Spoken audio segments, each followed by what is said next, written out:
I'm here tonight to tell you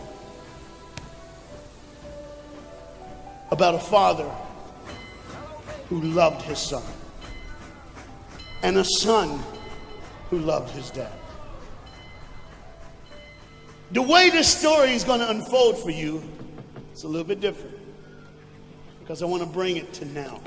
You see, a dad would go home and he would go by the school, and every now and then he would pick up his son and say, "Son, why don't you go to work with me?" The boy loved that. And when his dad would just come and pick him up, he was the happiest boy ever. He knew that he would get to spend the afternoon with his father at work, and he would get his coat and they would walk, and he would bring hot chocolate for his son, for it was really cold, and they would go through. But this boy was different. This boy would see things. This boy wasn't normal. And when they were walking one afternoon going to where dad worked, this boy would notice things that other people wouldn't notice. He see things other people wouldn't see. He sees a man in a bathrobe in the middle of the street who's yelling at a second-story window. He sees a woman who's very angry at him and doesn't really want to hear what he says. This boy, as the rest of the world hustles by, he slows down. He sees the hurt and the pain. He sees the anguish and the sorrow. He sees the window close and a desperate man trying to get it.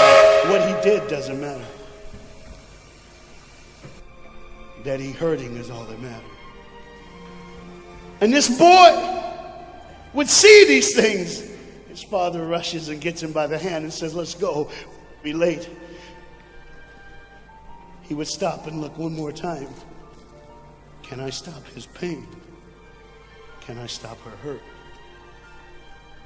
But the boy loved his father. They would go and they would catch the trolley. I think that's what you call it here. We call it a tram. Yeah, I don't know the words. But he would get on there with his dad, and the boy would just notice people. He would look. And that day, one particular, he noticed something as he got on the train. To explain something, as you can hear, there's a train coming, and I got to get through this before the train gets here. He saw a man, he saw a woman. He saw that the man seemed very happy and the woman seemed very sad, and he couldn't understand why they could be together and one be happy and the other be sad. He couldn't understand that, but the little boy knew that there was something wrong. He had this feeling, this instinct that was amazing, how he cared for other people, but he loved none other than his father. He knew his daddy loved him, and as he watched the world and their hurt and their pain, he knew that he would always have a father. But even notice this, I need you to understand as you hear this story and get involved in the life of this man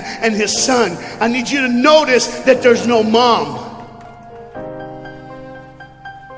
As they walked through the woods, the boy would say to his father, "Dad, what will I do when I grow up? What will I get to do? Will I get a cool job like yours? How will I work?" He said, "I don't know, but I want to change the world. I want to do something great. I want to do something wonderful. I want to help people. I want to do something that can change the lives of anyone. I just want to be that great. I just want to do something good." And as he walked with his dad would say, "Son, you will be great. You will be awesome. You will change the world. Your life is going to be incredible." There was a train coming. There's always a train coming. The train is called life. We're all on the train of life, just riding. Whether we realize the truth or not, whether we realize what's happening or not, we're all on that same train tonight. Only God has saw it fit for us to be in the same room, in the same car, for such a time as this.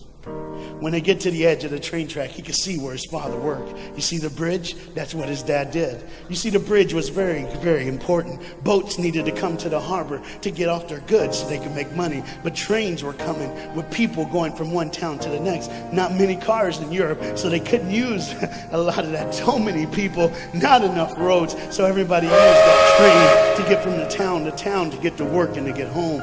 And one day the train was coming by. What you have to understand is that boy loved going to work with his dad. He would stay right by the river's edge, and he would do what he loved to do the most. Let me explain that. He loved to fish. Anybody like to fish here? Oh, all the guys go, The dad looks at his boy and he says, "Son, now remember the rules. You got to stay right here because I can see you from the window right here. Don't get out of the sight of this window because you got to stay there so I know you're safe. Get you something good to eat." But as you can hear, the train is coming. The father's job was cool. If I wasn't a preacher, I wouldn't mind doing that. Get to work. Get grease on you. Even if you didn't have to, you just squirt it on you like you feel like you did something. That's what I would do. There was a boat coming in the harbor. Timing is very essential. I'll go ahead and give you the key. The key is this. There's always a light. Everybody say light. Say it again. One more time. There's a light that the train conductor needs to see. If that light is green, he can go. If it's red, he must stop. You see, God has given us road signs in our life that we must read. Lines that tell us to go and lines that tell us to stop. Whether we read those and believe them or not is up to us. That's why some of you have fallen and you cannot get up. But tonight, that's why I'm here.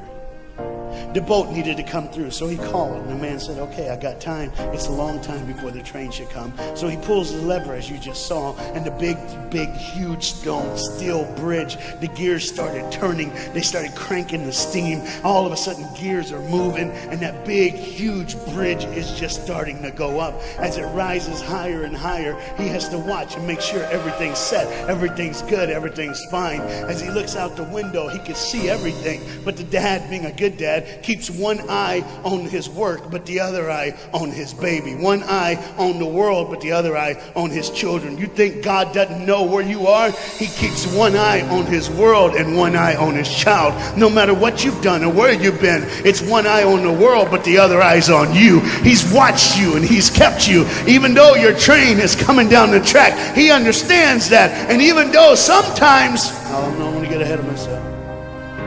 See the red light? He doesn't see it. So many times we don't see the red light. See, to just say the train was early. The boy can hear and see the steam. And he looks and says, Daddy, the train. Daddy, Daddy, the train's early. Daddy, you got a daddy. Hey, Daddy, Daddy, Daddy, Daddy, Daddy, the train. Daddy, the train's coming. But the dad was looking at the gears, making sure he had enough oil, making sure there was enough steam to get the bridge back down for the train. And what the boy knew one thing. Now listen, the boy knew that his dad one time showed him where the trigger was. It was a red lever. If he pulls it, the train bridge would collapse down fast and the train would be able to come across. All the boy knew was there were people on that train. There were people that needed to be saved. There were people that had, some of them just with their friends having a good time, like everything's fine. They did not know that the bridge was up. They did not know what was coming. They're just living their life like you and me, just going down the road, just being our own thing, doing our own thing. And the dad all of a sudden hears the train coming. He looks and then he says, oh, my son. He looks out and his boy's gone. He's like, oh my God, where's my son? Where's my son? He got to figure out. He looks back just in time to see his son trying to save the day. All he had to do was pull that lever. He reaches in to pull it, and the boy pulls too far, and he falls in the hole. Now it's on the father, and God the Father, did you hear me? God the Father has to make a choice. It's his now. Do I save my son, or do I save the world? But they don't even know. They don't even know. The greatest decision of his life. He could blame it on them not seeing the red light. He could blame it doesn't matter anymore.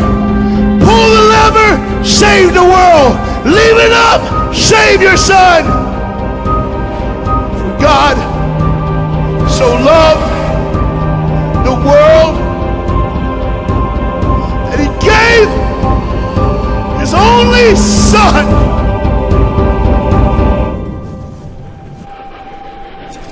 Whosoever believes in him will not perish. 3, 2,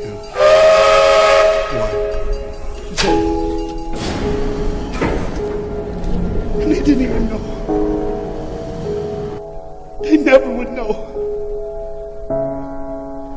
They didn't even know. The train goes by.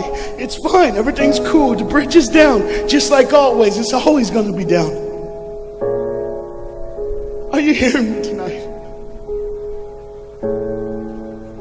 He gave his only son. For God so loved the world that he gave. And you know what's amazing? I wonder what God did right when his son died on that cross. When he breathed his last breath. When he took that breath and he breathed and it was over. Here's what the Father would have looked like. They didn't even know, just trying to think of their life, just trying to figure out what they're going to do next. Just thinking about the person they're going to see, the people they're going to hang out with. Just trying to be just loving, caring. Doesn't matter if you're blind.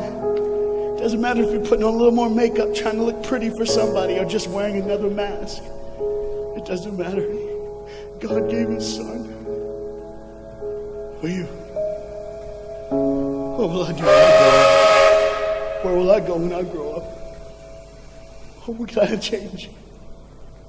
And there was a girl in the bathroom on the train, liquefying her heroin to shoot up one more time. He died for her. He died for her. But in one moment, are you listening? In one moment, as the Bible says, everybody gets a chance. In one moment, to see the look of the Father when he knows when you realize what he did for you, when you realize the sacrifice, when you realize he let his son die so that you can live, when you realize what he did, no matter what you're doing, no matter where you're at in this life, no matter what you're a part of, you gotta stop. You gotta stop.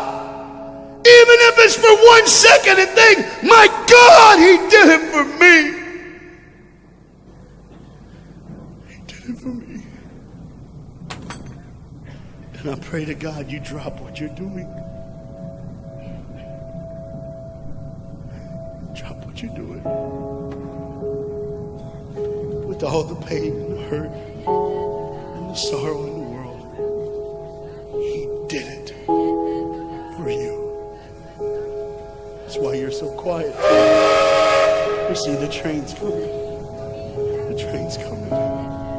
Everybody has things. You have ways of I don't want to do that. I don't want to, but why do I keep doing it? Even Paul said, why do I do what my flesh tells me, and I do what I know is wrong, and I don't do what I know is right? You got to understand tonight, the fight is on, and we can win. We become more than conquerors through Jesus Christ. And I'm not preaching just for me. I'm preaching on behalf of you. But what you got to understand is there had to be a moment in those 3 days when Jesus died on a Friday and rose again on a Sunday. There had to be this moment. Go ahead, look at the screen. When it was just God and his baby and his son.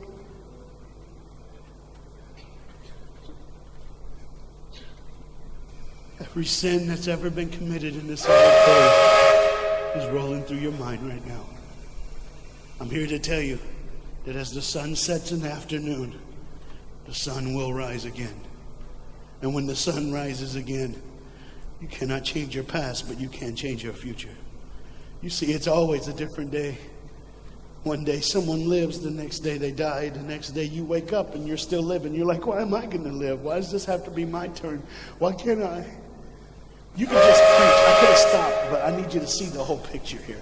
You see, because when God the Father gave his only son, when Jesus Christ breathed his last breath and he died, he did it in a way that you can never ever say, you don't know me, you don't understand me, God don't understand my pain, God don't understand my sorrow. You see, that's the very train that boy was on. That's the very train that he was on. And as this dad remembers, look real close. You see the pictures of the people? Bam, there they are. But there's somebody added in the picture, isn't it? Bam, there they are. Do you see who's added in it? In every face of every person, Jesus is in their life. Why? Because when you're the greatest sacrifice, you always end up in everyone's life. No matter where they are, who they are. He did it so that you can say he was there all the time. Waiting patiently in line. Jesus Christ was there all the time. And the train keeps going. The train keeps coming. Train keeps moving. People keep living and people keep dying. And God the Father just watches it all. One eye on the world, the other eye on you. Some of you are starting to figure it out. You're like, what is he looking for? Just one girl. Because see, the whole horrible day, God only had his eyes on one person. And it was just a day on the street corner. And he walked by, he saw a girl with a baby. And she saw him. Do you get it? Old things are passed away, behold, all things become new. He did it so that we can live. No matter what the sin, no matter what the pain, no matter what the sorrow, the sacrifice was perfect. It was perfect. And it was for you. And God the Father watches it all unfold. And all he can say